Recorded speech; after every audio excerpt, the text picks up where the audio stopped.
இலங்கையினுடைய 9வது நிறைவேற்று அதிகாரம் கொண்ட ஜனாதிபதி அனுரகுமார திசாநாயக்க அவர்கள் பதவியேற்றது எல்லாருக்குமே தெரிஞ்சிருக்கும். ஆல்ரெடி அவர் என்ன அந்த பதவியேற்றதுக்கு பிறகு என்ன சொன்னார்ன்றதை வந்து எல்லாருமே கேட்டிருப்பீங்க, நியூஸ்லேயும் பார்த்துருப்பீங்க. இருந்தாலும் ஷோர்ட்டாக வந்து தெரியாதவர்களுக்காக சொல்கிறேன். இன்றைக்கு காலையில் 10 மணி அளவில் ஜனாதிபதி பதவியேற்றிருந்தார். ஸோ அவர் பதவியேற்றதுக்கு பிறகு நடந்த உரையில் என்ன சொல்லியிருந்தாருன்னு சொன்னால், நாட்டு மக்களினுடைய நம்பிக்கையை பெறதுக்காகவும் நாட்டை கட்டியெழுப்புறதுக்காகவும் தான் நான் இந்த பதவிக்கு வந்திருக்கிறேன். ஸோ கண்டிப்பாக அதுக்கான முன்னெடுப்புகளை வந்து நான் முன்னெடுப்பேன். தனக்கு வாக்களித்து இந்த தேர்தலில் வெற்றி பெற வைத்த மக்களுக்கும் அதே மாதிரி வாக்களிக்காத மக்களுக்கும் கூட நான் நன்றியை சொல்லிக்கொள்கிறேன். அவர்களினுடைய நம்பிக்கையை பெற்றுக்கொண்டு எல்லாருக்குமே சமமான ஆட்சி முறையை வழங்குறது தான் என்னோட ஒரு நோக்கமாக இருக்க போகுது. சமமாக எல்லாருக்குமே ஆட்சியை வழங்கி நாட்டை மேலே கட்டி எழுப்புறது தான் என்னோட ஒரு பிரதானமான நோக்கமாக இருக்கும்னு சொல்லியும் இன்னொரு விஷயம் சொல்லியிருந்தார். நான் வந்து ஒரு மேஜிஷியன் கிடையாது, எனக்கு வந்து மேஜிக் பண்ணி எதையுமே மாற்ற முடியாது. ஏற்கனவே நாடு ஒரு சிக்கலான நிலைமையில தான் எனக்கு கிடைச்சிருக்குது. ஸோ அந்த நிலைமையை வந்து மாற்றுறதுக்கான முழுமையான முயற்சிகளை தான் செய்வேன் என்று சொல்லி ஒரு விடயத்தை வந்து சொல்லியிருந்தார். ஸோ சிம்பிளான ஒரு ஜனாதிபதி பதவியேற்பு நிகழ்வாக தான் அந்த நிகழ்வு நடந்து முடிஞ்சது. அதுக்கு பிறகு ஜனாதிபதியாக இருக்கிறவர் வந்து ஒரு சில அமைச்சர்களுக்கான சில பேர் இப்போ அதிகமான அமைச்சர்கள் வந்து பதவி விலக ஆரம்பிச்சிருக்கார்கள். ஏற்கனவே இருந்த அரசாங்கத்துக்கு கீழே இருந்த அமைச்சர்கள் வந்து ஒரு சிலர் வந்து பதவி விலக ஆரம்பிச்சிருக்கார்கள். இன்னுமே இப்போ நான் அந்த வீடியோ ரெக்கார்ட் பண்ணி கொடுக்க இந்த டைம் வரைக்கும் ஒவ்வொரு நியூஸாக வந்து கொண்டே இருக்குது. நிறைய பேர் நாட்டை விட்டு வெளியேறதையும் பார்க்கக்கூடிய மாதிரி இருக்குது. ஸோ அப்படி போய் கொண்டிருக்கும் போது அந்த வெற்றிடங்களுக்கான புதிய அமைச்சர்களை நியமிக்கிற பணிகளையும் அதே மாதிரி இன்னும் ஒரு சில அந்த தேவை வெற்றிடங்கள் இருக்க இடத்துக்கான நபர்களை நியமிக்கிற பணிகளையும் வந்து ஜனாதிபதி ஈடுபட்டிருந்தார். நிறைய பேருக்கு இருந்த ஒரு மிகப்பெரிய ஒரு கேள்வி என்ன சொன்னால், மத்திய வங்கியினுடைய ஆளுநர் பதவியில் ஏதாவது மாற்றம் வருமா? இப்போ வரைக்கும் நந்தலால் வீரசிங்க அவர்கள் தான் மத்திய வங்கியினுடைய ஆளுநராக இருக்கிறார். அவரோட ஆளுநர் பதவியில் எந்த ஒரு மாற்றமுமே வராதுன்ற மாதிரி தான் ஒரு விடயம் சொல்லப்படுது. அதுதான் ஒரு நாட்டோட ஒரு மிக முக்கியமான ஒரு பதவி. அந்த பதவிக்கு யார் நியமிக்கப்படுறார்கள்ன்றதான் அங்கே வந்து கண்டிப்பாக உற்று நோக்கப்படும். அதில் வந்து எந்த ஒரு மாற்றமுமே வராதுன்ற மாதிரி நந்தலால் வீரசிங் அவர்கள்லாம் தொடர்ந்துமே இருக்க போகிறார். IMF-ஓட இருக்கிற எல்லா விதமான செயற்பாடுகளும் தொடர்ந்துமே முன்னெடுக்கப்படும்ன்ற மாதிரி தான் இப்போ வரைக்கும் வந்திருக்கக்கூடிய செய்திகள் இருந்து ஒரு விடயமும் சொல்லப்பட்டு கொடுக்குது. அதுக்கு பிறகு இருக்கிற விஷயம் என்ன சொன்னால், அந்த பதவிகள் யாருக்கு வழங்கப்பட்டிருக்குது என்றதை சொல்கிறதுக்கு முன்னாடி இன்னொரு விஷயம் என்ன சொன்னால், ஒரு ஜனாதிபதியாக ஒருத்தர் பதவியேற்று கொண்டாருன்னு சொன்னால் அவருக்கு அதிகமான வாழ்த்துகள் வருது. சர்வதேசத்தில் இருக்கிற எல்லா நாடுகளிலுமே இருந்து அதிகமான வாழ்த்துகள் வருது வளமை தான். ஸோ எங்களோட இந்த ஜனாதிபதிக்கு இப்போ என்ன ஆகியிருக்குன்னு சொன்னால், வாழ்த்துக்கள் அமெரிக்கா, இந்தியா, சைனா, ஜப்பான் எல்லா இடத்துலையுமே இருந்து வந்து கொண்டே இருக்குது. அந்த வாழ்த்துக்கள் வந்து கொண்டிருக்கிற அதே நேரத்தில் அழுத்தங்களும் வந்து கொண்டிருக்குது, கோரிக்கைகளும் வந்து கொண்டிருக்குது, நிறைய பேரோட வேண்டுகோள்களும் வந்து கொண்டிருக்குது, நிறைய பேரோட ஒரு சில பகிரங்கமான எச்சரிக்கைகளும் அவருக்கு எதிராக விடுக்கப்பட்டு கொண்டு தான் இருக்குது. என்ன சொன்னால், புதிய ஜனாதிபதி தானே, அதுவும் புதிதாக ஆட்சியை கைப்பற்றி இருக்கிற இந்த தேசிய மக்கள் சக்தி அரசாங்கம். ஸோ அதனால் அவர் மேலான சுத்தியுமே வந்து வாழ்த்துகள் வர அதே நேரம் இந்த மாதிரியான செயற்பாடுகளும் தொடர்ச்சியாக வந்து கொண்டே தான் இருக்குது. ஸோ அது எல்லாத்தையுமே கடந்து தான் ஒரு ஜனாதிபதி வந்து அந்த பதவியில் நீடித்து நிலைச்சிருக்கணும். அதுதான் இப்போ அனுரகுமார திசாநாயக்க அவர்களுக்கும் இப்போ நடந்து கொண்டிருக்குது.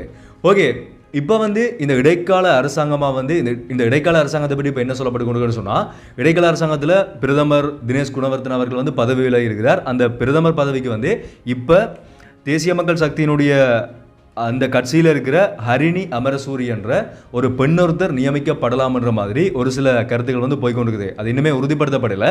சிலவளை அவர் தான் நியமிக்கப்படலாம் என்ற மாதிரி சொல்லப்படுது. அதே மாதிரி இந்த இப்போ இருக்கிற அந்த இடைக்கால அமைச்சரவையில் வந்து யார் யார் நியமிக்கப்படுவார்கள் என்ற கேள்விக்கு என்ன சொல்லப்படுதுன்னு சொன்னால், ஏற்கனவே தேசிய மக்கள் சக்தியில் இருக்கக்கூடிய அனுரகுமார திசாநாயக்க அவர்கள் உள்ளிட்ட 4 பேர் அந்த இடைக்கால அமைச்சரவையில் வந்து நியமிக்கப்படுவார்கள் சொல்லியும், அதை தாண்டி வடக்கு கிழக்கு மலையகத்தில் இருக்கக்கூடியவர்கள் வந்து அதுக்குள்ளே இருக்கக்கூடிய பாராளுமன்றத்தில் இருக்கக்கூடியவர்கள் வந்து அதுக்குள்ளே உள்வாங்கப்படுவார்கள்ன்ற மாதிரி ஒரு விஷயம் பேசப்படுது. இது உறுதிப்படுத்தப்படலை. ஆனால் அந்த கட்சியில் இருக்கக்கூடிய சில உறுப்பினர்களால் வந்து இந்த விடயங்கள் சொல்லப்படுது. அதே மாதிரி மற்ற எல்லா பரந்துபட்ட இந்த அமைச்சரவை வந்து விஸ்தரிக்கப்படணுன்ற தேவை இருந்தால் மற்ற எல்லா இடத்துல இருக்கக்கூடிய நபர்களும் வந்து அந்த பாராளுமன்ற உறுப்பினர்களும் வந்து அதுக்குள்ளே உள்வாங்கப்படுவார்கள்ன்ற மாதிரி ஒரு விடயம் வந்து சொல்லப்படுகிறது. ஸோ இதுதான் இந்த இடைக்கால அமைச்சரவை தொடர்பாக இப்போ வரைக்கும் இந்த 23ஆம் தேதி இப்போ நான் அந்த வீடியோ ரெக்கார்ட் பண்ணி கொண்டிருக்கிற இந்த டைம் வரைக்கும் வெளிவந்திருக்கக்கூடிய தகவல்கள். நாளைக்கு 24ஆம் தேதி தான் அந்த அமைச்சரவை வந்து உறுதிப்படுத்தப்பட்டு நியமிக்கப்படும் சொல்லி இப்போ சொல்லப்படுது. ஓகே, அதுக்கு முதல் இப்போ யார் யாருக்கான பதவிகள் இதுவரைக்கும் வழங்கப்பட்டிருக்குன்னு சொன்னால், புதிய பாதுகாப்பு செயலாளராக ஏர்வேஸ் மார்ஷல் சம்பத் தூய கொண்டா என்றவர் வந்து அனுரகுமார திசாநாயக்க அவர்கள் வந்து நியமிக்கப்பட்டிருக்கார். இவர் வந்து ஓய்வு பெற்ற ஒரு ஏர்வேஸ் மார்ஷலாக இருந்திருக்கிறார். ஸோ இவர் வந்து கிட்டத்தட்ட 33 வருடங்கள் ஏர்வேஸில் பணியாற்றி இருக்கிறார். ஆனால் இன்னொரு விடயம் ஹைலைட் பண்ணி சொல்லப்பட்டது என்னென்னு சொன்னால், இவர் வந்து போன அரசாங்கத்தால் கடந்த அரசாங்கங்களால் பிளாக்லிஸ்ட் பண்ணப்பட்ட ஒரு நபர், கருப்பு பட்டியலில் சேர்க்கப்பட்ட ஒரு நபர். எதுக்காகன்னு சொன்னால் இந்த தேசிய மக்கள் சக்தியில் போய் இணைஞ்சு கொண்டதுக்காக இவர் கருப்பு பட்டியலில் சேர்க்கப்பட்ட ஒரு நபர்னு சொல்லி ஒரு விடயம் வந்து சொல்லப்படுது. ஸோ இதுவும் வந்து குறிப்பிட்டு சொல்லப்பட்ட ஒரு முக்கியமான விஷயமா சொல்லப்படுகிறது. இதுக்கு முதல் அந்த பதவியில் இருந்தது யாருன்னு சொன்னால் கமல் குணரட்ன. இவர் வந்து இராணுவத்திலிருந்து ஓய்வு பெற்ற ஒருத்தர். இவர் கோட்டாபய ராஜபக்ச அரசாங்கத்தால் நியமிக்கப்பட்டவர். அதுக்கு பிறகு ரணில் விக்ரமசிங்க அவர்களுடைய அரசாங்கத்திலையும் பாதுகாப்பு செயலாளராக இந்த கமல் குணரட்ன அவர்கள்லாம் இருந்திருந்தார். ஸோ அந்த பதவிக்கு தான் இப்போ இவர் வந்து நியமிக்கப்பட்டிருக்கார். அடுத்த கட்டமாக வந்து அனுரகுமார் திசாநாயக்க அவர்களுடைய புதிய செயலாளராக வந்து சனத் நந்திக குமாநாயக்கே என்றவர் வந்து நியமிக்கப்பட்டிருக்கார். இவர் வந்து கலனி பல்கலைக்கழகத்தினுடைய ஒரு பட்டதாரி. இந்த அனுரகுமார் திசாநாயக்க ஜனாதிபதி அவர்களுடைய அரசாங்கம் வந்து எப்படி இருக்குமென்னு சொல்லப்படுதுன்னு சொன்னால் ஒரு படித்த அரசாங்கமாக இருக்கும். எல்லாருமே வந்து படித்த பட்டதாரிகளாக இருப்பார்கள்னு சொல்லி நான் லாஸ்ட் வீடியோலையும் சொல்லியிருப்பேன். அந்த பெரிய ஒரு லிஸ்ட்டே வந்து வெளியிடப்பட்டிருந்தது. அவரோட கட்சியில் இருக்கிறவர்கள் யார் யாருன்னு சொல்லி எல்லாருமே படித்த நபர்களாக தான் இருக்கார்கள். எல்லாருமே பட்டதாரிகளாக இருக்கிறார்கள். அவர்கள் தான் நியமிக்கப்படுவார்கள்ன்ற மாதிரி இப்போ வந்து ஒரு விஷயம் வந்து பேசப்பட்டு கொண்டிருக்குது. ஓகே, இப்போ வந்து இந்த அரசியல் கட்சிகளுக்குள்ள என்ன மாதிரியான சிக்கல்கள் போய் கொண்டிருக்குது? இவ்வளவு நேரமும் புதிய ஜனாதிபதி பதவியேற்றார், அவருக்கான எல்லா விதமான பாராட்டுகள், அதே மாதிரி யார் யாரை நியமிச்சார்னு சொல்லி பார்த்தோம். இனிமேல் தான் அவருக்கு இருக்கக்கூடிய அழுத்தங்கள் என்னன்றதை வந்து இப்போ பார்க்க போகிறோம். ஸோ இந்த தேசிய மக்கள் சக்தி அரசாங்கம்ன்றது நான் ஏற்கனவே சொன்ன மாதிரி மிக குறைவான மற்ற கட்சிகளை விட செல்வாக்கு குறைந்த ஒரு கட்சியாக தான் இருந்தேன்னு சொல்லி எல்லாருக்குமே தெரிஞ்ச ஒரு விஷயம். ஸோ அந்த ஒரு கட்சி வந்து இப்போ அரசியலில் ஜனாதிபதியாக அனுரகுமார் திசாநாயக்க அவர்கள் தெரிவு செய்யப்பட்டிருக்காருன்னு சொன்னால் இனிமேல் மற்ற ஏனைய கட்சிகளும் அவருக்கு சார்பாக அவரோட ஒத்துழைச்சா தான் நல்ல ஒரு பாராளுமன்றம் உருவாக்கப்பட்டு நாட்டை வந்து மேலே கொண்டு போக முடியும். ஆனால் இப்போ வரைக்கும் வந்திருக்கக்கூடிய செய்திகளின்படி என்ன சொல்லப்படுதுன்னு சொன்னால் இலங்கையினுடைய பிரதானமான கட்சிகள், அதாவது இந்த 225 பாராளுமன்ற உறுப்பினர்களுக்குள்ள பெரும்பான்மையாக இருக்கக்கூடிய அந்த பாராளுமன்ற உறுப்பினர்களை கொண்ட கட்சிகள் என்ன சொல்கிறார்கள்னு சொன்னால், அதாவது ஸ்ரீலங்கா பொதுஜன பெரமுன, அதே மாதிரி ஐக்கிய மக்கள் சக்தி, ஸ்ரீலங்கா சுதந்திர கட்சி, இந்த கட்சிகள் வந்து என்ன சொல்கிறார்கள்னு சொன்னால் ஒருபோதும் தேசிய மக்கள் சக்திக்கு நாங்கள் அவர்களோடு இணைந்து பணியாற்றுறதுக்கு தயாராக இல்லைன்ற மாதிரி ஒரு சில விஷயங்களை ஊடகங்களுக்கு சொன்னதா இப்போ செய்திகள் வெளியாகி இருக்குது. ஸோ அதை என்னன்றதை வந்து டீட்டெயிலாக சொல்கிறேன். முதல்ல பொதுஜன பெரமுன கட்சியோட பொதுச் செயலாளர் மற்றும் நாடாளுமன்ற உறுப்பினராக இருக்கிற சாகர காரியவசம் அவர்கிட்ட போய் ஒரு ஊடகம் கருத்து கேட்ட நிலையில், அதாவது நீங்கள் இப்போ புதுசாக தெரிவு செய்யப்பட்டிருக்கிற இந்த தேசிய மக்கள் சக்தி அரசாங்கத்தோட ஆதரவளிச்சு அவர்களுக்கு ஆதரவாக வந்து நீங்கள் பணியாற்றுவீங்களா, அவர்களோட தொடர்ந்து செய்யப்படுவீங்களான்னு சொல்லி கேட்ட இடத்துல அவர் என்ன சொல்லியிருக்காருன்னு சொன்னால் அவர்களை ஆதரிக்கிற எண்ணம் வந்து எங்களுக்கு ஒருபோதுமே இல்லை. ஏன்னு சொன்னால் அவங்களோட கட்சியினுடைய கொள்கைகள் அதே மாதிரி ஐக்கிய மக்கள் சக்தியோட கொள்கைகளும் வந்து எங்களோட ஒத்து போகாது. எங்களோட கொள்கைகள் வேறு, ஸ்ரீலங்கா பொதுஜன பெரமுன கட்சியினுடைய மொட்டு கட்சியினுடைய கொள்கைகள் வேறு, அதே மாதிரி அவங்களோட கொள்கைகள் வேறு. அதனால கொள்கைகள் வேறுபட்டிருக்கப்படியா அந்த ரெண்டு கட்சிகளுமே வந்து இணைந்து பணியாற்ற முடியாதுன்ற மாதிரி இவர் வந்து ஒரு விஷயத்தை சொல்லியிருக்கார். அதுக்கடுத்து வந்து ஸ்ரீலங்கா சுதந்திர கட்சியோட சிரேஷ்ட உபதலைவரும் விவசாய மற்றும் பெருந்தோட்ட கைத்தொழில் அமைச்சருமான மஹிந்த அமரவீர அவர்கிட்ட போய் கேட்ட இடத்துல அவர் என்ன சொல்லியிருக்காருன்னு சொன்னால், நாங்கள் தேசிய மக்கள் சக்தி அரசாங்கத்தை ஆதரிப்போம் என்று நான் நம்பலை, அவர்கள் ஆதரிக்கிற எண்ணம் வந்து எங்களுக்கு இல்லைன்ற மாதிரி ஒரு விஷயத்தை சொல்லியிருக்கார்.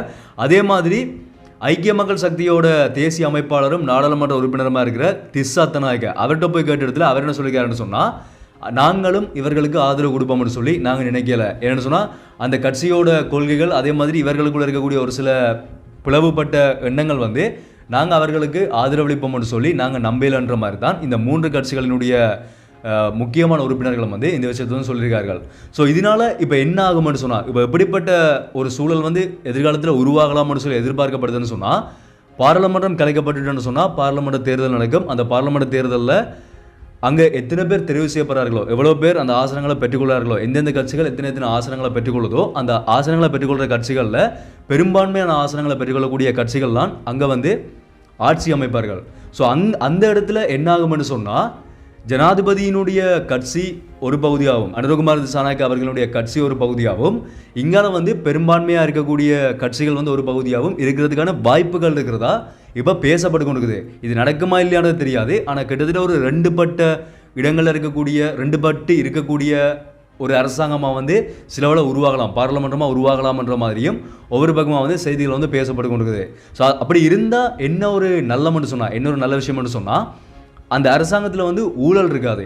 ஏன்னு சொன்னால் ஒரு பக்கம் ஒருத்தர் தப்பு பண்ணுறார் இல்லாட்டி ஏதாவது ஒரு ஊழல் பண்ணுறாருன்னு சொன்னால் மற்ற எதிராக இருக்கக்கூடிய ஒரு அரசாங்கம் ஒரு கட்சியை வந்து கேள்வி கேட்கும். அதே மாதிரி அந்த கட்சி ஏதாவது தப்பு பண்ணுதுன்னு சொன்னால், கட்சி சார்ந்தவர்கள் தப்பு பண்ணுறார்கள்னு சொன்னால் இந்த கட்சிக்காரர்கள் வந்து அதுக்கு வந்து கேள்வி கேட்பார்கள். ஸோ அப்படிப்பட்ட ஒரு சூழ்நிலை இருக்கும்போது அந்த அரசாங்கம் வந்து நல்ல ஒரு அரசாங்கமாக கட்டியெழுப்பப்படுமன்ற மாதிரியும் இன்னொரு பக்கமாக பேசப்பட்டு கொண்டிருக்குது.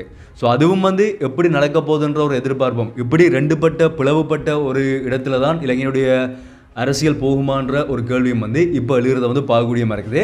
அதே மாதிரி நிறைய பேரோட கட்சி தாவல்களையும் பார்க்கக்கூடியமாக இருக்குது. இந்த அனுரகுமார் திசாநாயக்கா அவர்கள் வெற்றி பெற்றதுக்கு பிறகு தமிழ் கட்சிகள் இருக்கக்கூடிய நிறைய பேர் அவருக்கு வாழ்த்து சொல்கிறது, அதே மாதிரி ஏனைய கட்சிகளில் இருக்கக்கூடியவர்கள் அவர்களுக்கு வாழ்த்து சொல்கிறது, நிறைய பேர் பதவி விலகிறது, நாட்டை விட்டு வெளியே போகிறோன்னு சொல்லி எல்லா விதமான சம்பவங்களும் இப்போ இலங்கைக்குள்ளே நடக்கிறத வந்து எங்களை கண்ணுக்கு முன்னாலே பார்க்கக்கூடியமாக இருக்குது. வெயிட் பண்ணி பார்க்கலாம் இது எப்படிப்பட்ட ஒரு அரசாங்கம் அமைய போகுது. எது எப்படி இருந்தாலுமே முதலாவது பிரதானமான நோக்கம் அனுரகுமார் திசாநாயக்கா அவர்கள் சொன்ன மாதிரி நாட்டோட வளர்ச்சியும் மக்களுக்கான சமத்துவமான உரிமைகள், அதே மாதிரி அவர்கள் வந்து சமத்துவமாக கொண்டு போகிறதும் தான் ஒரு நாட்டுக்கு வந்து கண்டிப்பாக முக்கியம். ஸோ அது சரியான முறையில் நடந்தாலே எங்களுக்கு போதுமன்ற மாதிரி தான் இப்போதைக்கு இருக்குது. அதுக்கு மேலே அரசியலுக்குள்ளே இருக்கக்கூடிய பிரச்சனைகள் என்னது வந்து அது அரசாங்கம் சார்ந்த ஒரு விடயம். ஆனால் நாட்டுக்கும் நாட்டு மக்களுக்கும் நல்லது நடந்தாலே அதுவே ஒரு பெரிய ஒரு விஷயம். நாங்கள் இப்போ இருக்கிற சூழ்நிலையில், இந்த பொருளாதார சூழ்நிலையில் அதுதான் முக்கியமான ஒரு விஷயமா இருந்துட்டு இருக்குது. வெயிட் பண்ணி பார்க்கலாம் அவரோட கொள்கைகள், அவரோட பிரகடனத்தில் குறிப்பிடப்பட்ட விடயங்கள் எல்லாமே நடக்குதா, எப்படி நடைமுறைப்படுத்த போகிறாருன்றதை. அதே மாதிரி நான் ஆரம்பத்திலே சொன்ன மாதிரி அந்த அழுத்தத்துக்கு மத்தியில் தான் இப்போ ஜனாதிபதி வந்து பதவியேற்று அடுத்த நோக்கி போய்கொண்டிருக்கிறார். நல்லதாகவே எல்லாமே நடக்கும்னு சொல்லி நம்புகிறோம், அதை நம்பிக்கொண்டு வெயிட் பண்ணுறோம், பார்க்கலாம்.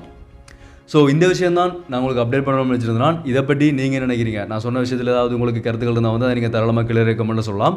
ஸோ அடுத்தடுத்த நியூஸ் அப்டேட் வரும்போது கண்டிப்பாக அதே வந்து உங்களுக்கு ஷேர் பண்ணிக்கொள்கிறேன். அதில் அதே நீங்கள் தெரிஞ்சுக்கணும்னு சொன்னால் மறக்காமல் யாராவது சப்ஸ்கிரைப் பண்ணால் பார்த்துக்கணும்னு சொன்னால் சப்ஸ்கிரைப் பண்ணி இந்த பெல்லைக்கன் கிளிக் பண்ணி ஒரு விஷயம் சொல்லுங்கள். அப்போ நான் அப்லோட் பண்ணுற வீடியோஸ் எல்லாமே தொடர்ச்சி அவங்களுக்கு நோட்டிஃபிகேஷனாக வரும். மீண்டும் ஒரு வீடியோவில் சந்திப்போம். நன்றி.